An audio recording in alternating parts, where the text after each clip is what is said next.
Hello, hello, je suis ravie de vous retrouver pour cette guidance Oracle Astro des Gémeaux et Ascendant Gémeaux pour le mois de février. Alors, comme vous le savez, Mars est depuis un bon bout de temps dans votre signe. Alors, il a d'abord été rétrograde, vous êtes senti un peu à l'étroit, dans une situation où vous aviez l'impression que tout était bloqué, que tout était sombre. Beaucoup de Gémeaux et Ascendant Gémeaux ont pu se sentir en crise. Il faut savoir quand même que le Gémeaux représente quand même la nervosité dans le sens négatif du terme et Mars a exacerbé cette nervosité où vous aviez l'impression qu'en fait vous n'aviez plus les cartes en main, le pouvoir sur votre vie. Alors c'était pas tout à fait faux. Depuis le 13, Mars est redevenu direct et là petit à petit vous devez sentir cette pression qui est beaucoup moins forte. Maintenant Mars dans votre signe amène effectivement le mouvement. Alors ça peut être un moment où vous ayez envie de voyager, de bouger, d'apprendre des choses nouvelles, d'échanger, de rencontrer du monde. Mais ça peut être aussi un moment où vous vous sentez quand même en nervosité encore. Donc c'est vrai que ça peut être encore délicat. Ça amène, ce Mars en Gémeaux amène beaucoup de passion. Vous aurez des choses à dire à certaines personnes et vous les direz avec toute la franchise que ça peut amener et peut-être parfois des désagréments pour les autres, mais vous ne pourrez pas faire autrement. Alors, les planètes en Verseau, puisque c'est la période du Verseau, la saison comme on dit du Verseau, sont très favorables pour vous. Le Soleil est positionné jusqu'au 18 février en Verseau. Et là, il est positionné dans votre maison 9, qui est la maison de la spiritualité, des voyages, des nouvelles perspectives. Vous allez voir grand, vous aurez envie de faire des choses nouvelles, vous ferez des projets. Ça va vous ouvrir l'esprit. Mercure est aussi dans le Verseau, en tout cas il y est du 12 février au 28 février. Et là aussi, c'est une période à partir de ce 12 février, vous aurez des idées nouvelles, vous sentirez que ça bouillonne dans votre esprit, mais pas de la même manière comme ça a bouillonné ces derniers temps. C'est quelque chose de constructif, vous serez connecté, vous serez intuitif. Mercure dans la maison 9, c'est quand même une connexion aussi à notre spiritualité. Donc vous serez dans une période intéressante. Les planètes en Poisson, puisque le Soleil va passer en Poisson le 19 février, elles sont positionnées dans votre maison 10. Alors c'est vrai que à partir du moment où le Soleil va rentrer dans votre maison 10, vous serez beaucoup plus préoccupé par votre carrière professionnelle. Vous serez à fond là-dedans, dans tout ce qui est réussite, dans vos ambitions. Ce qui est ennuyeux, c'est que Neptune n'est pas très en harmonie avec le Gémeaux. Il peut un peu contrecarrer vos ambitions. Il peut vous amener de l'illusion, ce Neptune aussi qui est en Poisson. Alors surtout les derniers décans des Gémeaux, ceux qui sont nés à partir du 15 ou du 16, sont quand même touchés par des trahisons, des choses pas claires au niveau professionnel. Faites attention à ne pas vous faire arnaquer par exemple. Voilà, il y a des choses comme ça. Alors les autres décans sont déjà passés par là. Ça ne veut pas dire que vous n'avez pas la suite de quelque chose qui s'est déclenché les derniers mois. Vénus en Poisson va être donc dans le signe du Poisson jusqu'au 20 février. Lui aussi peut amener quand même des coups de bol au niveau financier parce que Vénus en Poisson amène quand même quelque chose de compassion, cet amour universel. Et c'est vrai que vous aurez peut-être une vision différente des choses et vous pourriez avoir des coups de chance d'ordre financier et ne plus être dans le côté illusoire. Alors pour certains, si vous êtes célibataire, vous pourriez faire une rencontre dans la vie professionnelle ou en tout cas que votre vie sentimentale soit mêlée à votre activité professionnelle ou qu'une rencontre vous permette d'accéder à vos ambitions. Ce qui va être très intéressant, c'est ce Jupiter en Bélier. Alors qui est là depuis le 20 décembre hein. Déjà, donc il est positionné dans votre maison 11, c'est la maison des amis, des inimitiés aussi, hein, des ennemis, mais c'est surtout les protections, les gens qui vont vous aider, c'est votre réseau. C'est la maison du Verseau à la base, hein, donc c'est une maison qui est plutôt protectrice. Et alors en plus avec Jupiter dans cette maison 11, ça amène des protections presque divines. Alors c'est vrai que dites-vous que vous aurez du bol, que quoi qu'il se passe, vous aurez une main tendue, vous aurez des protections de vos défunts, de vos anges gardiens, qui feront que vous en sortirez. Si vous devez avoir une procédure, vous allez retomber sur vos pieds, vous aurez les trucs de dernière minute qui peuvent vous faire gagner un procès. Vous allez avoir Vénus qui va rentrer aussi dans cette maison 11, qui amène alors la possibilité d'une rencontre par les réseaux sociaux, par Internet, sur une application de rencontre, sur des invitations, parce que vous aurez envie de rencontrer du monde. Jupiter en bélier va vous amener cette ouverture aux autres. Vous allez être beaucoup plus ouvert et ça c'est très intéressant. Alors Jupiter est là jusqu'au 16 mai, hein, mais c'est vrai que vous aurez Vénus à partir du 21 février et là ça amène des choses intéressantes, en tout cas au niveau amoureux mais au niveau aussi professionnel. Alors, les planètes en taureau, Uranus entre autres et le nœud lunaire, eux sont positionnés dans votre maison 12 qui est votre zone d'ombre. En fait, c'est des hauts et des bas psychologiques. Vous pourriez vous trouver dans des situations que vous ne maîtrisez pas et qui vous déstabilisent totalement. C'est vrai que cet Uranus peut déclencher pour certains des burn-out, des dépressions, des moments d'agitation mentale et justement sur des événements alors soit qui vous concernent directement, soit qui vous concernent indirectement, mais en tout cas qui vont vous plomber totalement et qui sont complètement imprévus comme quelque chose que vous n'auriez pas imaginé. Alors attention, hein, Uranus est en taureau depuis un bon bout de temps, donc depuis plusieurs années.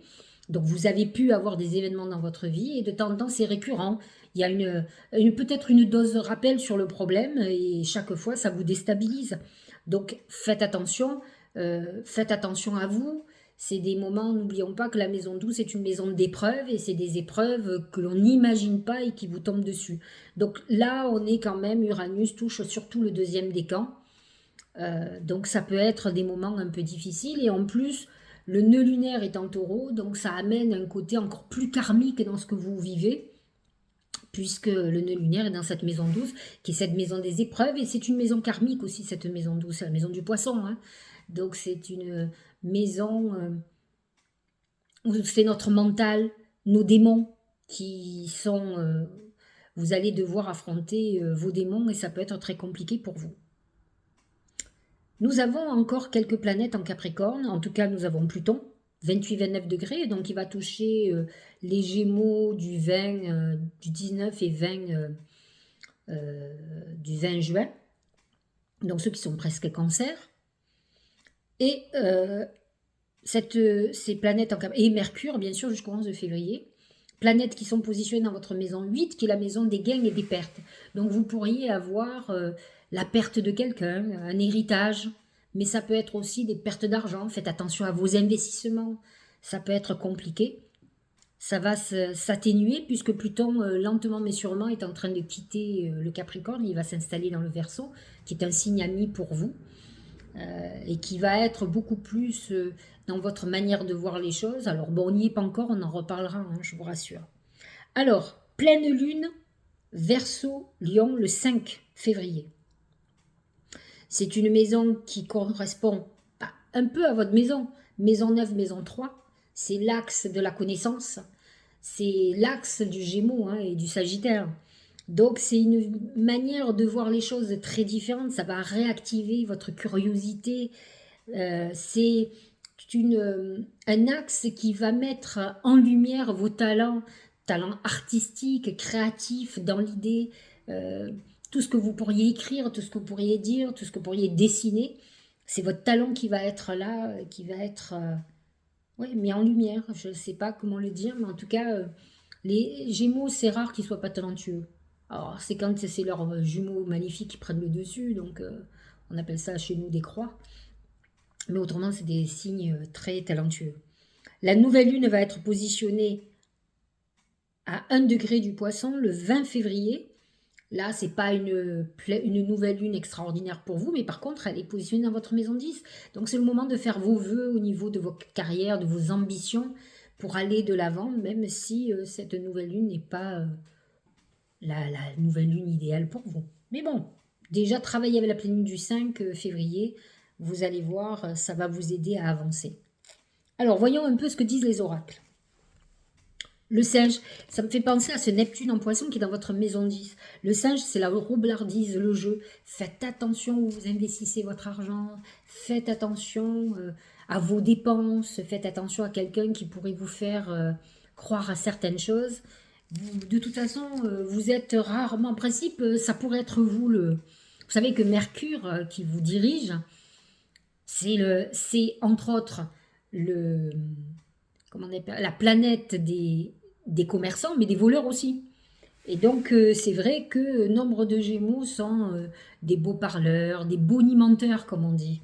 Donc, ça peut être vous hein, qui êtes dans cette phase, mais ça veut dire que bon, il va y avoir une révélation sur votre manière d'être. Donc attention, mais vous pouvez être aussi victime de personnes malveillantes qui profitent de vous, de votre argent, ou qui vous font croire à certaines choses. Donc attention. Regardez au niveau professionnel, c'est l'ennemi, la violence, faites très attention, vous pourriez avoir un conflit avec quelqu'un, vous pourriez avoir une révélation, vous pourriez avoir quelqu'un qui vous dise des choses douloureuses, qui soient difficiles avec vous.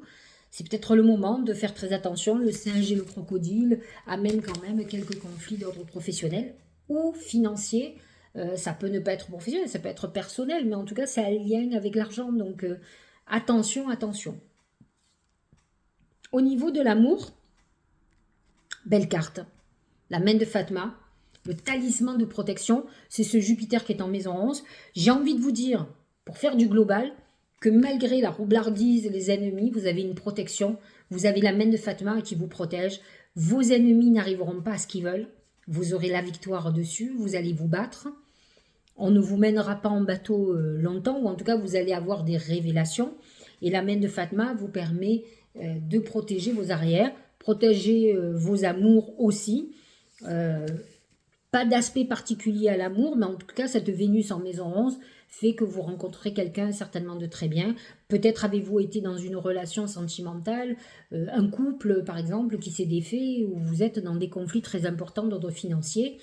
Vous aurez l'impression d'avoir été roulé, mais ça ne veut pas dire qu'au niveau juridique, vous n'ayez pas gain de cause. Je vous l'ai expliqué, Jupiter dans votre maison 11 amène des procédures favorables pour vous, même si de premier abord, ça semble perdu pour vous. Il faut avoir l'espoir, en tout cas, de revirement de situation. Regardez le deuxième oracle, c'est l'ange. Alors, c'est dans votre santé, mais quand on voit votre tirage, voyez, vous avez le singe, l'ennemi et les cartes de protection. Donc, ça veut dire ce que ça veut dire. Ça veut dire, c'est vrai que ce Jupiter qui est en maison 11, on ne peut pas éviter ce Neptune en poisson qui est un peu glauque, qui est un peu dans la trahison. Uranus qui est en maison 12, c'est ce truc qui peut vous poser problème, qui vous plombe dans votre vie, qui fait que vous êtes manipulé, mais que vous allez retomber sur vos pieds. Et l'ange gardien qui est là, cette maison 11, ce Jupiter qui veille sur vous et qui vous dit que vous allez avoir des très très bonnes nouvelles. Alors si vous avez des soucis de santé, ça veut dire qu'on va trouver le traitement, que les choses vont s'arranger. Mais en tout cas, il y a une très belle protection qui est annoncée. Au niveau du Tao, regardez ce beau dragon, c'est mordre à travers. Accomplissement d'actions décisives, rétablissement de l'ordre, usage sensé de la force, justice, dévouement tenace à la tâche. On sent que ce Jupiter en bélier, moi c'est toujours souvent c'est le bélier, c'est je suis tenace, je vais de l'avant. Ce Jupiter en bélier vous protège, vous booste. Jupiter en bélier vous donne des ailes, vous permet d'être audacieux ou audacieuse, vous donne l'envie d'en découdre et vous aide à rétablir l'ordre. C'est Jupiter, c'est aussi la loi divine. Donc, vous êtes dans une phase où vous voulez que les choses se rétablissent et vous allez y arriver. Ce Mars en Gémeaux dans votre signe va vous aider avec Jupiter à aller de l'avant. N'oubliez pas que Jupiter est en bélier et que le bélier a comme dirigeant Mars. Et Mars est dans votre signe. Donc vous avez, j'allais presque dire, la force est en vous. Vous avez la force et la puissance des planètes pour vous aider à en découdre et à arriver à surmonter les problèmes ou les adversités, et avec l'ange et la protection, on vous donne gagnant d'avance. Donc, quoi qu'il se passe dans votre vie professionnelle, personnelle, vous y arriverez. En tout cas, regardez le deuxième oracle. C'est la manipulation. C'est la même chose que le singe. Maîtrisez vos pensées négatives et ne vous laissez plus manipuler par elles. Alors, manipulation, effectivement, on peut être manipulé par ses pensées. Je vous disais que Mars en Gémeaux faisait que vous pouviez vous plomber parce que vous avez un bouillonnement intérieur, des colères qui remontent et qui font que finalement vous vous plombez. Au lieu d'utiliser cette énergie à la créativité, vous l'utilisez à quelque chose qui se retourne contre vous. Alors heureusement, vous allez arriver à en sortir, mais c'est une période délicate ce mois de février. Soyez vigilants avec des manipulations qui peuvent être extérieures, mais soyez vigilants aussi à ne pas vous laisser manipuler par vos démons personnels. Regardez, récoltez. Cela fait un moment que tu sèmes et travailles dur pour mener à bien tes projets. Le temps de la récolte est enfin arrivé. Tu vas pouvoir savourer ce moment tant attendu et pour lequel tu as tant travaillé. Il y a quand même une belle conclusion où on vous dit que vous allez récolter tout le travail que vous avez semé. Et j'ai envie de vous dire que ce Jupiter en bélier dans votre maison 11 vous annonce cette récolte, vous dit ne t'inquiète pas, ça peut être dur, tu peux avoir eu des grosses épreuves, mais tu vas en sortir victorieux, tu as la force avec toi et tu as travaillé dur, il n'y a pas de raison que ça ne marche pas. Vous avez de belles protections, même si vous êtes quand même dans un nœud qu'il faut arriver à dénouer et qui peut être compliqué actuellement. J'espère que cette guidance vous aura éclairé, vous aidera à avancer, à vous apaiser, parce qu'il faut faire descendre les pressions, ou alors que vous utilisez cette énergie à quelque chose de constructif et non pas d'auto-destructeur. Je vous dis à la fin du mois pour parler du mois de mars, et je vous dis à très bientôt.